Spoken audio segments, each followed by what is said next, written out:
Hello NEET warriors, welcome back to my channel. आज मैं आप लोगों के लिए यकीन नीट 2.2 2026 के लिए जो भी टाइम टेबल, टीचर्स, सारी चीज़ें जो भी आप लोगों को फॉलो करना चाहिए, कुछ पॉइंट्स हैं जो मुझे पर्सनली लगते हैं कि आप लोगों के साथ डिस्कस करनी चाहिए, वो सारी ही चीज़ें आज ये एक वीडियो में आप लोगों को पूरे यकीन 2.2 के जितने भी डाउट्स हैं वो सारे क्लियर हो जाएंगे। So let's get started. Please इस वीडियो को एंड तक देखना, एंड फिर अगर आपको कोई भी डाउट रहता है you can comment it down. I am always glad to help you all. Okay, so let's start. Okay, so सबसे पहले आप लोगों को सभी लोगों को पता है कि यकीन 2.2 2026 जो है वो 19 मई से स्टार्ट होने वाला है एंड 15 फेब को उनका सिलेबस जो है वो ख़त्म होने वाला है। सो अगर आप लोगों ने ड्रॉप लेने का सोच रखा है एंड आप लोग को अगर आप लोग ये बैच फॉलो कर रहे हो देन ये सारी चीज़ों का जानना आपके लिए बहुत ज़्यादा इंपॉर्टेंट होने वाला है। सबसे पहले हम ये वाला पार्ट डिस्कस करेंगे। ओके, देन मैं आप लोगों को थोड़ा सा टीचर्स के बारे में एंड रोड मैप वगैरह सारी चीज़ें वो बताऊंगी and then we will move towards the time table. ठीक है, सो सबसे पहले देखो यकीन नीट 2.2 2026 में आप लोगों ने पूरी मेहनत करनी है, जितना आप में दम है सारा लगा दो। एक मतलब बोलते हैं ना कि जो आपकी लाइफ का ड्रीम है, जो आपका एम है बनने का, उसको अचीव करने के लिए you have to do hard work. So आप लोग को डेली स्टडी करनी है 11 to 12 आवर्स की, उससे कम नहीं होनी चाहिए। एंड इफ़ अगर आपका जो टारगेट्स है, जो भी आप लोगों ने डेली टारगेट्स बनाए हैं, अगर वो 11 to 12 नहीं बल्कि 10 आवर्स में हो रहे, इट्स कम्प्लीटली फाइन, आपके ऊपर है। बट डेली कंसिस्टेंटली आप लोग को पढ़ाई करनी है। मोटिवेशन डेली आप लोगों को देने कोई नहीं आने वाला है। इनफैक्ट मोटिवेशन थोड़ी देर के लिए जागता है। मतलब आप लोगों को अगर लो फील हो रहा है एंड आप लोगों ने मोटिवेशन की वीडियो देख ली, फिर आप लोग को वो थोड़े टाइम के लिए वो मोटिवेट करेगा। बट द रियल मोटिवेशन जो आपके इसमें होना चाहिए वो ये कि आप लोगों का ये गोल है, आप लोगों का एम है, आप लोगों को पेरेंट्स को प्राउड फील करवाना है, आप लोगों को अपना ड्रीम गवर्नमेंट कॉलेज चाहिए, आप लोगों को अपना ड्रीम अचीव करना है। सो यस, आप लोग कंसिस्टेंसी के साथ पढ़ाई करनी चाहिए। मोटिवेशन वर्क नहीं करता, हर बार नहीं करता, कंसिस्टेंसी मेंटेन करनी पड़ेगी। ठीक है, नेक्स्ट पॉइंट स्ट्रैटेजीज़ वीडियो का है। स्ट्रैटेजीज़ वीडियो का मैं आप लोगों को एक बात बताती हूँ। जब मैंने फर्स्ट अटैम्प्ट दिया था, मतलब मैं फर्स्ट अटैम्प्ट की जब तैयारी कर रही थी, ऑल्दो मेरे 2 अटेम्प्ट्स हो चुके हैं, इस बार भी मैंने नीट दिया है एंड मेरा स्कोर मतलब जितना एक्सपेक्टेड था उतना नहीं आ रहा है।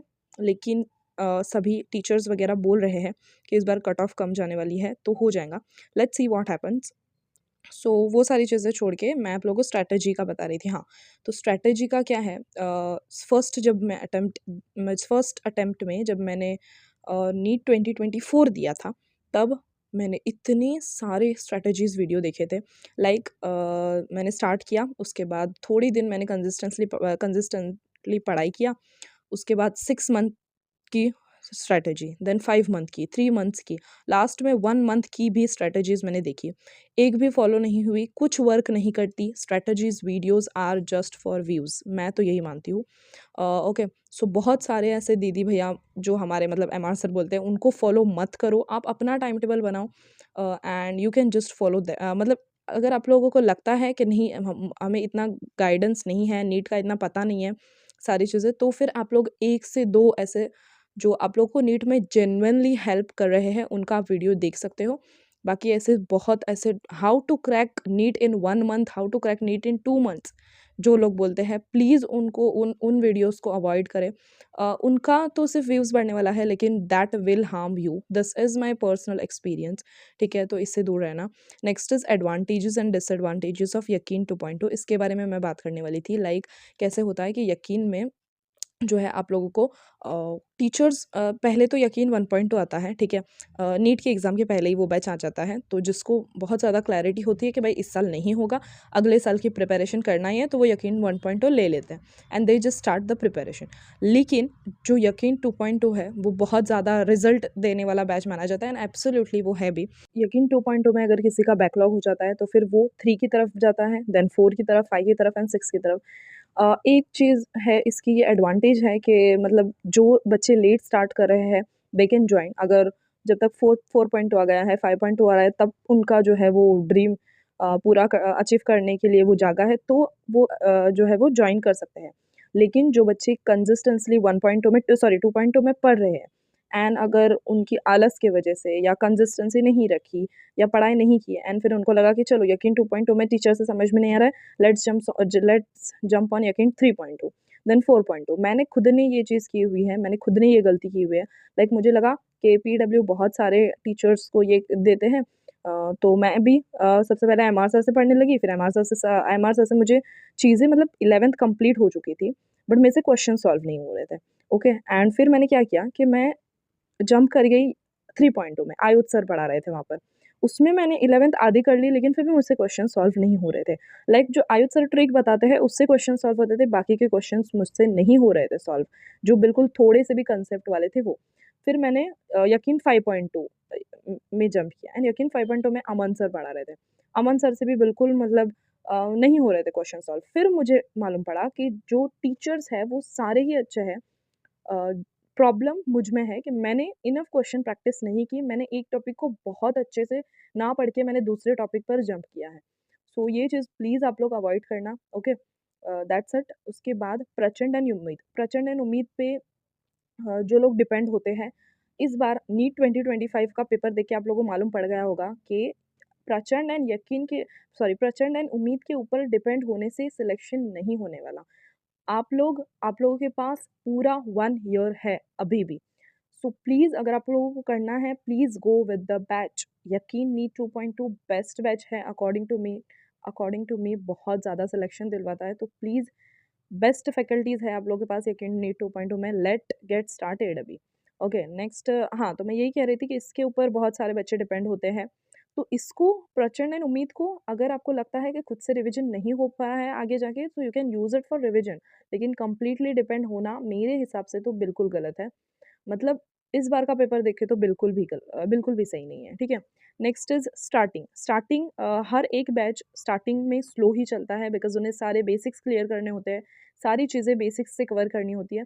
मतलब 11th में जो है वो सारे ही टीचर्स, फिज़िक्स बोलो, केमिस्ट्री, सारे ही टीचर्स स्लो चलते हैं। तो आप लोगों को लगेगा कि भाई ये तो बहुत ज़्यादा स्लो चल रहे हैं, हम लोग जो है वो दूसरे के यहाँ से वन शॉट यूट्यूब्स, नहीं, ऐसा नहीं करना है।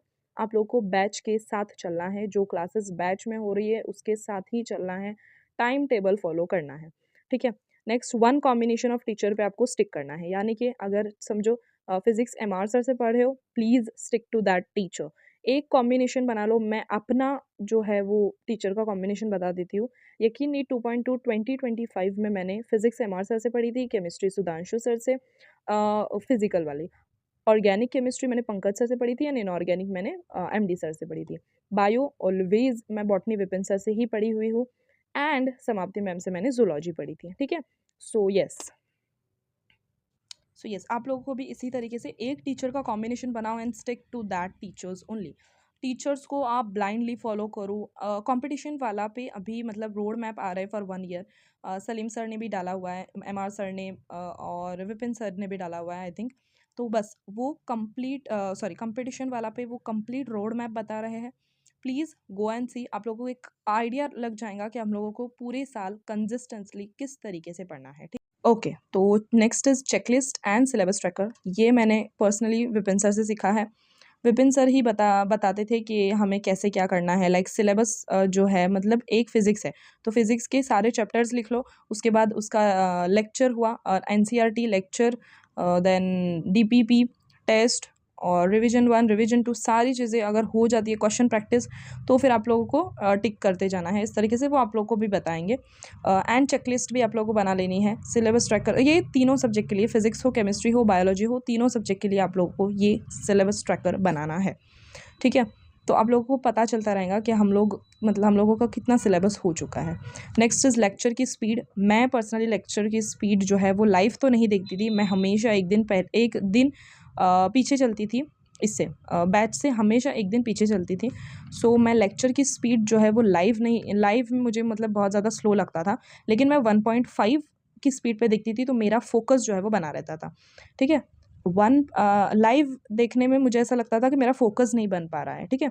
तो इसलिए मैं 1.5x या 1.75 पे मैं देखती थी एंड उससे मेरा फोकस बना रहता था। अब मैं इसके साथ नोट्स भी बनाया करती थी लेक्चर के साथ ही, चाहे फिजिक्स हो, चाहे केमिस्ट्री हो, चाहे बॉटनी हो, मैं लेक्चर के साथ ही नोट्स बनाया करती थी। तो ऐसा नहीं है कि मैं अगर 2 घंटे का लेक्चर है तो मेरा 1.5 आवर में हो जाता था एंड ऑल, ऐसा नहीं है, बिल्कुल भी नहीं। मेरा 2 घंटे का लेक्चर इनफैक्ट 2.5 आवर तक भी चला जाता था, बिकॉज मैं नोट्स भी साथ में बनाती थी। ठीक है। And one point I add कि अगर आप लोग मतलब फिजिक्स हो या केमिस्ट्री, बायोलॉजी के लिए तो सिंपल जैसे नोट्स बनाते हो वैसे बनाना, लेकिन मैंने कैसा किया था फिजिक्स एंड केमिस्ट्री में, मैं एक थ्योरी बुक अलग रखती थी, मतलब उसमें सारी थ्योरी एंड एक क्वेश्चन बुक रखती थी। फिजिक्स के लिए मैंने 2 बुक बनाए हुए थे, एक थ्योरी के लिए एंड एक क्वेश्चन के लिए। So that help me a lot. आप लोग को कैसे जमता है वो आप लोग कर सकते हो, लेकिन I followed that way. Okay. So yes, बाकी वन शॉट पे मैंने आप लोगों को पहले ही बता दिया, डिपेंड नहीं रहना है, ओनली जस्ट फॉर रिविजन। वो भी अभी नहीं, अभी तो बस बैच स्टार्ट होने वाला है 19 मई से, अभी तो स्टार्ट भी नहीं हुआ, तो बैच पे ही आप लोगों को पूरा ये करना है। बैच में रिविजन भी कराया जाता है। 15 फरवरी तक सिलेबस कंप्लीट हो जाएगा, तो रिविजन के लिए अलॉट ऑफ टाइम बचने वाला है। प्लस जो पीडब्ल्यू के टीचर्स हैं वो रिवीजन भी आपको साथ ही साथ करा ही देंगे। तो अभी वन शॉट पे बिल्कुल भी डिपेंड नहीं होना है, बस रिवीजन के लिए you can refer. Then test तो आपको देने ही है। एंड मिस्टेक बुक में आप लोग को जो भी टेस्ट में जो भी गलतियाँ हो रही है वो आप लोग को मिस्टेक बुक में नोट डाउन करना है। ठीक है। और ये चार्ट्स मैंने लिखा है, चार्ट्स आप लोगों को बनाने हैं। लाइक अगर पूरा साइंटिस्ट का मतलब जितने भी साइंटिस्ट है एनसीईआरटी में, बायोलॉजी के लिए बता रही हूँ, जितने भी साइंटिस्ट हैं सब एक जगह पर। देन डेटा है पूरा बायोलॉजी का, जो कि आपको लगता है कि लर्न करने वाला डेटा है, उसको आप एक जगह पर लिख सकते हो। एंड एग्जाम्पल्स जो है, लाइक एनिमल किंगडम के बहुत सारे एग्जाम्पल्स है जो कि लर्न करने होते हैं, तो आपको आप लोग उसका भी एक चार्ट बनाकर यू कैन जस्ट स्टिक। मैंने भी ऐसे वॉल पर इन सब चार्ट्स को स्टिक किया था, ताकि लर्न करने में भी आसानी होती है। एंड डेली आप लोग उठकर उसे थोड़ा 5-10 मिनट देख लेते हो, सो या माइंड में रह जाता है। ओके। सो ये एंड ये वी हैव डिस्कस। अब हम लोग टाइम टेबल डिस्कस करते हैं। ओके। ओके। सो डेली पहले तो आप लोगों को टारगेट्स बना लेने हैं कि क्या क्या करना है। लेक्चर्स तो डेली 3 लेक्चर्स लेने ही है, डेली 3 लेक्चर्स लेनी है। एंड टाइम टेबल में आप लोगों को sleep time and wake up time अपना जो है वो फिक्स रखना है। मैं ये अपना टाइम टेबल बता रही हूँ, you can convert your time table according to your need. ठीक है। ओके। सो स्लीप टाइम जो है वो मेरा 12 अप्रॉक्स में सो जाती थी, ज़्यादा से ज़्यादा 12:30 या 12 बजे तक तो मैं सो ही जाती थी। वेकअप टाइम मेरा 6:30 या 7 बजे तक मैं उठ जाती थी। बहुत प्रॉपर नींद में लेती थी। एक्चुअली मैं ऐसी हूँ कि मुझे बहुत ज़्यादा नींद आते रहती है, तो येस मैं प्रॉपर 7 घंटे तो सोती ही थी। उसके बाद एक्सरसाइज आप लोगों को करना है टिल 7:30, मतलब आधा 1 घंटा बिल्कुल एक्सरसाइज करो, योगा करो, प्राणायाम करो, जो भी करना है करो, लेकिन एक्सरसाइज आपकी मस्ट है।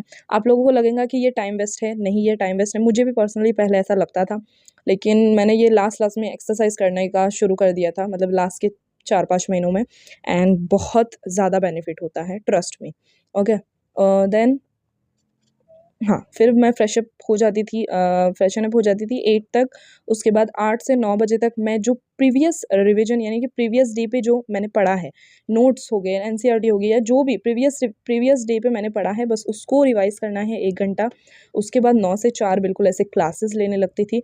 पूरा मेरा स्क्रीन टाइम ही होता था 9 से 4, बिल्कुल एकदम अच्छे से क्लास में ही नोट्स बनाने हैं, लेक्चर लेना है, एंड उससे मतलब जितना हो सके मैक्सिमम टू मैक्सिमम मैं लर्न कर उठती थी, बायो में स्पेशली। ठीक है। एंड यस, फिर उसके बाद 4 to 5:30 आप लोग लंच कर सकते हो, ब्रेक अब लोग अब मैं तो बिल्कुल ऐसे लेट ही लंच करती थी एंड लेट ही डिनर करती थी। सो यस, उसके बाद 5:30 to 7 आप लोग को डीपीपीज करनी है। 1.5 आवर में अप्रॉक्स आपकी, 1 आवर में भी हो सकती है कभी कभी। सो डीपीपीज तो इतने टाइम में ऑलमोस्ट हो ही जाएंगे आपके। ठीक है। उसके बाद 7 to 8 आपको फुल रिलैक्स करना है, रिफ्रेश होना है, चिल करना है, म्यूज़िक सुनना है, दोस्तों के साथ बातें करनी है, फैमिली टाइम करना है। आप लोग ये सारी चीज़ें कर सकते हो। पढ़ाई दिमाग में नहीं आनी चाहिए 7 से 8। आप लोग को बिल्कुल रिफ्रेश रहना है। ठीक है। 7 से 8। देन 8 to 10 आप लोगों को नोट्स रिवाइज करने हैं, एनसीईआरटी रिवाइज करनी है। उसके बाद 10 से 11 में आप डिनर कर सकते हो, वॉक कर सकते हो। वॉक तो मैं हमेशा जाती थी। ओके। बिकॉज़ मुझे ऐसा लगता था कि स्ट्रेस रिलीफ़ हो गया एंड बिल्कुल रिफ़्रेश लगता था वापस से। 10 to 11 डिनर एंड वॉक। उसके बाद 11 to 12 आप लोगों को पीवाईक्यू करने हैं पर्टिकुलर टॉपिक के, और या फिर जो भी आपको रिवीजन करना है वो आप कर सकते हो, या फिर जो भी आपको टारगेट में से जो भी चीज़ बच गई है वो आप यहाँ पर कवर कर सकते हो 11 to 12 में। एंड 12 मैंने आप लोगों को बताया स्लीप, अप्रॉक्स मैं 12 पे सो ही जाती थी। सो आई थिंक ये वीडियो थोड़ा सा लंबा है, I know, but this was all which you need for यकीन नीट 2.2 2026।